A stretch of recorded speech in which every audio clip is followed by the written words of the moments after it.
तो आज हम लोग बात करने वाले हैं आयरन फिस्ट सीरीज के सीजन 1 के एपिसोड नंबर 7 के बारे में। तो एपिसोड की शुरुआत हैरोल्ड से होती है जो कि अपने रूम में लेटा हुआ था। तभी यहाँ पर दो लोग आकर उसे सोफे पर बिठाते हैं जो कि द हैंड के लोग थे। तब वो लोग हैरोल्ड पर गुस्सा होते हुए उसे बताते हैं कि जिसको तुम अपनी कंपनी में वापस लेकर आए हो वो डैनी रैंड, वो आयरन फिस्ट है जो कि हैंड का सबसे बड़ा दुश्मन है। जिस पर हैरोल्ड झूठ बोलता है कि मुझे इस बारे में कुछ भी नहीं पता, साथ ही डैनी भी मेरे जिंदा होने वाली बात से अनजान है। ये बात सुनकर वो आदमी बोलता है कि मैडम गाओ ने आयरन फिस्ट को खुद देखा है और उन्होंने तुम्हें सजा देने को बोला है ताकि तुम आगे से ऐसी गलतियां ना करो। ये बोलकर दूसरा आदमी हैरोल्ड का हाथ पकड़ लेता है और पहला आदमी अब उसका हाथ काटने ही वाला था कि इतने में ही पीछे से डैनी आ जाता है जो कि हैरोल्ड से मिलने आया था। अब जब वो आदमी डैनी को देखने लगते हैं तो हैरोल्ड जल्दी से नाइफ उठाकर उन दोनों आदमियों पर ही हमला करके उन्हें जान से मार देता है। ये सब देखने के बाद डैनी काफी ज्यादा शॉक हो गया था। तब हैरोल्ड इससे पूछता है कि अभी लड़ाई के लिए तुमने अपनी आयरन फिस्ट को समन क्यों नहीं करा, जिस पर डैनी इसे बताता है कि मैंने अभी टूर्नामेंट के टाइम पर उसको यूज करा था और उसको चार्ज होने में टाइम लगता है।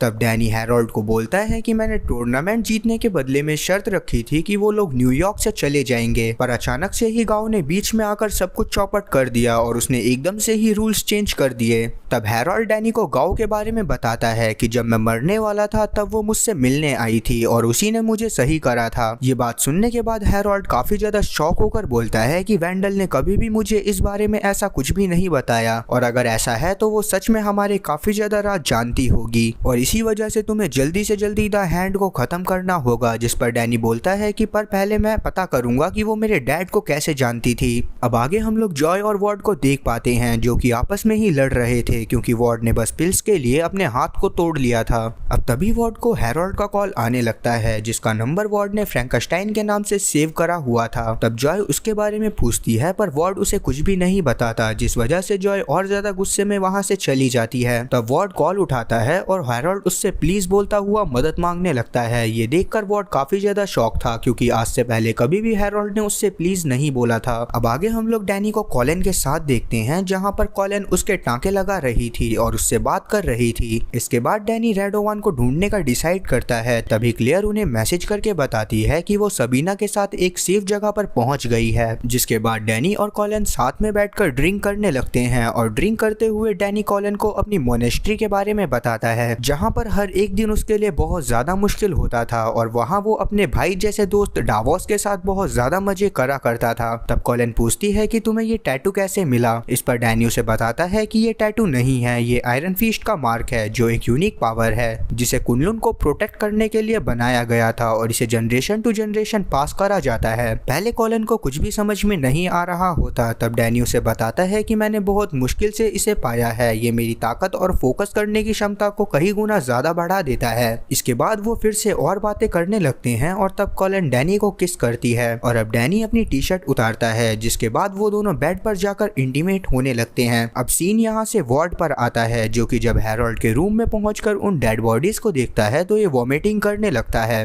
तब हैरोल्ड उसे सब बताता है और डेड बॉडीज डंप करने को बोलता है जिन्हें वार्ड बड़ी मुश्किल से पिल्स खाकर एक नाले में डंप कर आता है। अब अगले दिन हम लोग देख पाते हैं कि डैनी कॉलिन आपस में बातें कर रहे होते हैं। तब डैनी उसे बताता है कि अब तक की वो मेरी सबसे हसीन रात थी जो मैंने कल तुम्हारे साथ बिताई। ये बात सुनने के बाद कॉलिन हंसने लगती है और अब वो डैनी को वापस से किस करती है। अब अगले सीन में हम लोग डैनी को जॉय के साथ देखते हैं जहाँ पर जॉय डैनी को एक अपोलॉजी लेटर देती है और बोलती है कि तुमने जो उस औरत से माफी मांगी थी इस वजह से बोर्ड के मेंबर काफी ज्यादा नाराज हैं, इसी वजह से अब तुम्हें उनसे भी माफी मांगनी होगी। ये बात सुनने के बाद डैनी इस चीज के लिए मना कर देता है। तब जॉय बोलती है कि तुम्हें ऐसा करना पड़ेगा। तुम्हें क्या लगता है कि तुम इधर उधर के लोगों से लड़ते रहोगे तो मेंबर तुम्हें पसंद करेंगे? ऐसा बिल्कुल भी नहीं होगा। तुम्हें क्या लगता है कि मुझे बच्चों की चिंता नहीं है पर मुझे इस कंपनी की ज्यादा चिंता है। यही सारी चीजें जॉय अभी भी डैनी को सुना रही थी। तभी डैनी बाहर गाँव को नोटिस करता है जो उसके ऑफिस में जाती है। ये देखकर डैनी तुरंत अपने ऑफिस में पहुंचता है और जॉय की बातों को इग्नोर कर देता है। अब अंदर पहुंचने के बाद गाँव उससे बोलती है कि तुम अलग हो, मैं तुमसे पहले भी एक आयरन फिस्ट से मिली हूँ पर बस वो एक लड़की को बचाने के चक्कर में हैंड को खत्म करने से पीछे नहीं हटता और ये देखकर मुझे लगता है कि तुम भागकर यहाँ पर आए हो, ना कि तुम्हारे मास्टर ने तुम्हें यहाँ पर भेजा है। तो इसीलिए अपने काम से काम रखो और हमारे रास्ते में मत आओ, वरना तुम्हारे और तुम्हारी फैमिली के लिए बिल्कुल भी अच्छा नहीं होगा। इस बात को सुनने के बाद डैनी कुछ भी नहीं बोलता। इस पर गाओ इसे बोलती है कि मुझे पता है तुम यहाँ पर इसलिए नहीं आए क्योंकि तुम डैनी रैंड बनना चाहते हो, ना कि आयरन फीस्ट, इसीलिए तुम वही बनो क्योंकि वैसे भी शहर को आयरन फीस्ट की जरूरत नहीं है।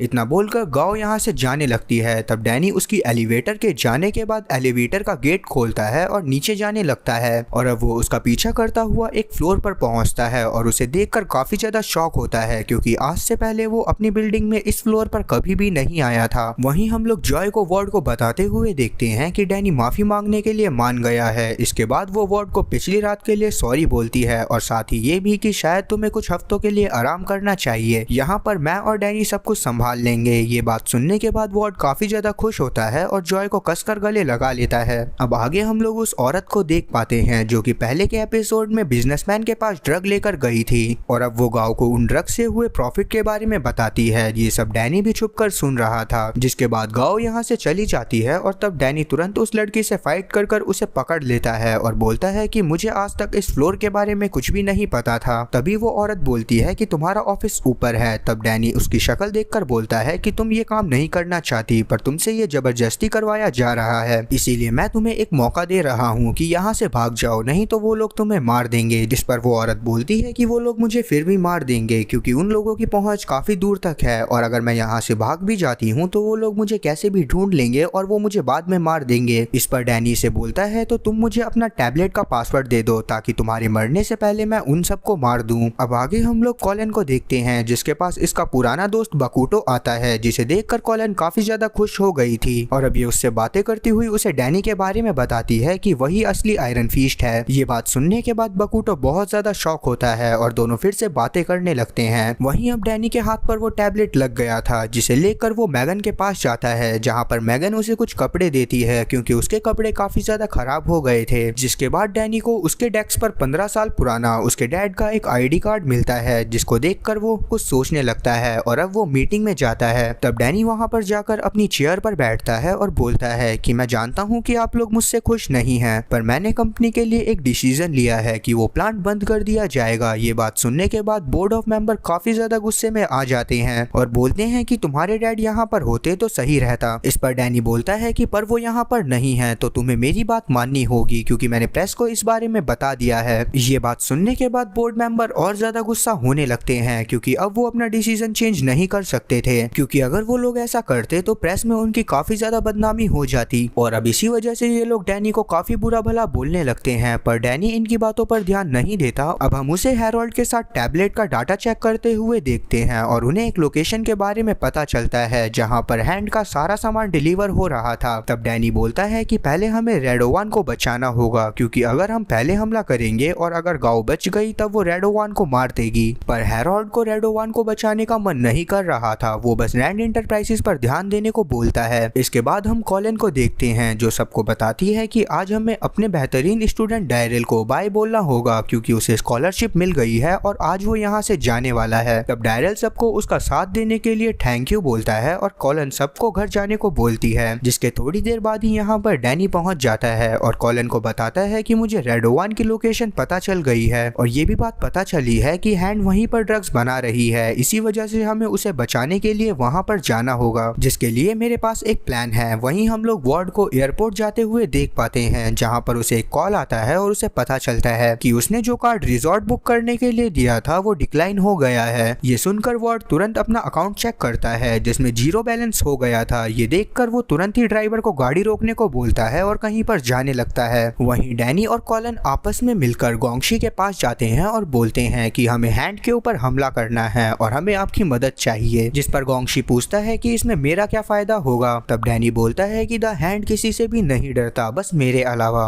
और अगर तुम लोग मेरा साथ दोगे तो वो लोग तुमसे भी डरेंगे। इस पर वो लोग मान जाते हैं। अब आगे हम लोग लॉरेंस को जॉय के ऑफिस में देखते हैं जो उन्हें बताता है कि बोर्ड की सहमति से तुम तीनों को कंपनी से निकाला जाता है। ये बात सुनने के बाद जॉय शॉक हो जाती है। दूसरी तरफ डैनी को देख पाते हैं जो कि गोंगशी के लोगों के साथ मिलकर द हैंड के ऊपर हमला कर देता है, जिसके बाद वहां पर बहुत बुरी तरह से मारकाट मचती है और डैनी रेडोवान के पास पहुंचता है जिसके एक गोली लग गई थी और अब वो उन्हें ये बताकर मर जाता है कि गांव के हाथ ड्रग्स का फॉर्मूला लग गया है और और अब वो अंजाउ चली गई है। ये बात जानने के बाद डैनी और ज्यादा शॉक हो जाता है और बताता है कि 15 साल पहले जब मेरा प्लेन क्रैश हुआ था तब हम वहीं पर जा रहे थे। दूसरी तरफ वॉर्ड गुस्से में हैरोल्ड के पास पहुंचता है। जैसे ही उसे ये पता चलता है कि हैरोल्ड ने ही उसका अकाउंट खाली करा है तो वो तुरंत ही गुस्से में उसे स्टैप कर मार देता है, जिसके बाद ये उन्हें उसी नाले में ले जाकर फेंक देता है जिसमें उसने बाकी की बॉडीज को डंप करा था। तब हम लोग जान पाते हैं कि वॉर्ड की दिमागी हालत बिल्कुल भी सही नहीं है। अभी वो अपनी गाड़ी लेकर यहाँ से निकल जाता है और रास्ते में एक बहुत क्रीपी स्माइल देता है, जिसके साथ ही ये एपिसोड यहीं पर खत्म होता है।